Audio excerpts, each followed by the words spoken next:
Պարտադիր պիտի արձանագրեմ, որ երեք ուշ գիշերը դատարան ապօրինաբար քաղաքական ճնշումների համատեքստում երկուական ամիս կալանքի դատապարտեց բացարձակ անհիմն անտիֆեյք լրատվական ծառայության իմ նեմնի հաղորդման համահեղինակներ Նարեկ Սամսոնյանին, Վազգեն Սաղաթելյանին,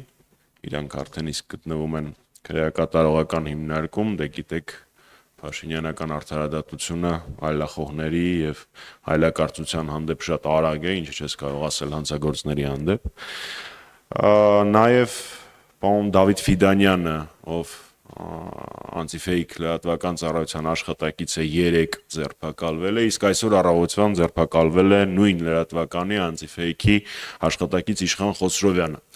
Ուստի այս իրադարձությունները մենք պարտավոր ենք դիտարկել երկու հարթության մեջ։ Առաջին հերթին դա այլախոհների դեմ հետապնդումներն են ուժային, իրավական, դատական համակարգի օգտագործմամբ, ինչը նոր չի Փաշինյանի պարագայում, եւ երկրորդ, որը նույնպես այդքան էլ նոր չի, դա լրատվականների ԶԼՄ-ների նկատմամբ հետապնդումներն ու ճնշումներն են, որովհետեւ ինչպես գիտեք, արգելավվել է անտիֆեյք լրատվական ծառայության ողջ տեխնիկան, կամերայից մինչև շտատիվ, մինչև համակարգիչներ եւ այլն, այսինքն նպատակը ոչ միայն անձամբ Վազգենին եւ Նարեկին լրացնելն էր, այլ նաեւ լրատվականի գործունեությունը կասեցնելը։ Բնականաբար սրա մասին մենք տեղեկացնելու ենք մեր բոլոր միջազգային գործընկերներին, ակնկալում եմ, որ ինչպես եւ նախորդ անգամ Նարեկի եւ Վազգենի ձերբակալության եւ կանոնավորման ժամանակ